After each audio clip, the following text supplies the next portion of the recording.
Hari itu, di penghujung tahun 1964, pameran Indonesia Bebas Buta Huruf digelar. Pameran ini menandai keberhasilan gerakan pemberantasan buta huruf yang kembali dicanangkan Presiden Soekarno tahun 1960.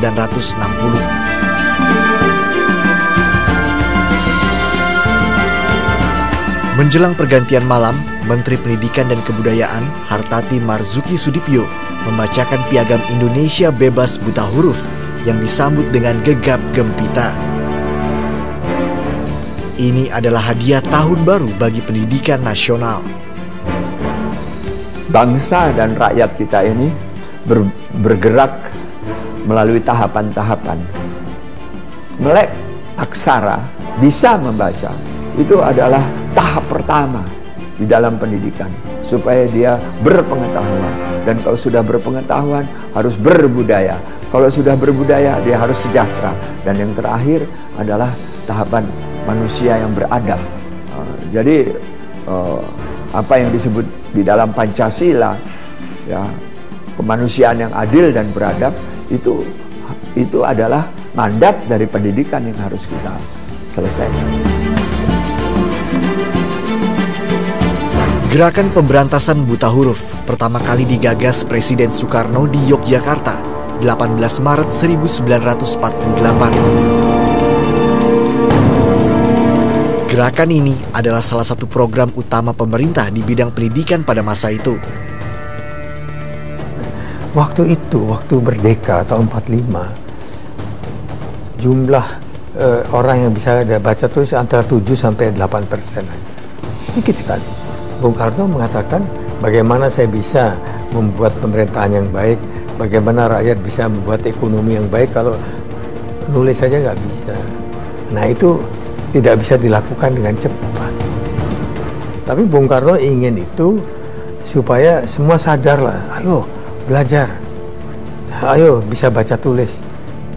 Bung Karno secara cepat tanggap, beliau membutuhkan mereka yang terdidik untuk bisa bekerja karena bayangkan tahun 53 ketika banyak terjadi nasionalisasi perusahaan di Indonesia, Bung Karno merasa perlu untuk menempatkan orang-orang Indonesia di perusahaan itu. Bayangkan, ya, pendidikan saat itu masih minim. Artinya sekolah rakyat, sekolah-sekolah yang kemudian dibikin itu menjadi penting. Sejak Republik ini berdiri, 17 Agustus 1945, para pemimpin bangsa telah menyadari arti penting pendidikan.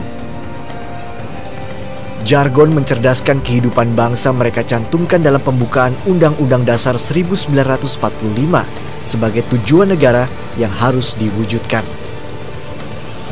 Para elit founding fathers mulai menata, mempersiapkan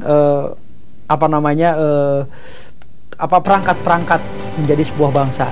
Nah, salah satu perangkat yang paling urgent adalah ada SDM, ya, ada masyarakat yang terdidik. Tafsir mencerdaskan kehidupan bangsa adalah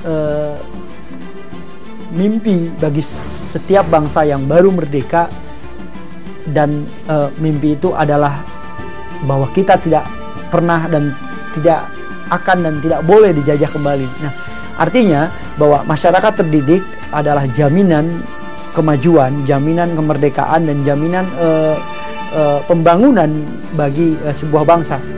Para pendiri itu ingin rakyat kita itu cerdas. Makin banyak dari kita yang belajar, makin tinggilah rasa nasionalismenya, rasa kebersamaannya, agar rakyatnya ikut naik juga. Dan pada umumnya semua yang berpendidikan itu semua menjadi tokoh-tokoh pergerakan toh. Bung Karno belajar tahun 20 di Bandung, Bung Syahrir, Bung Hatta. Titulatur. Semua orang yang masuk ke dalam taman siswa hilang titelnya. Mas, Raden, Raden Mas, Raden Ayu, Raden Ajeng. Ia masuk ke dalam taman siswa dengan titel Ki kalau laki-laki, Nyi kalau perempuan yang sudah bersuami, dan ni kalau perempuan yang belum bersuami.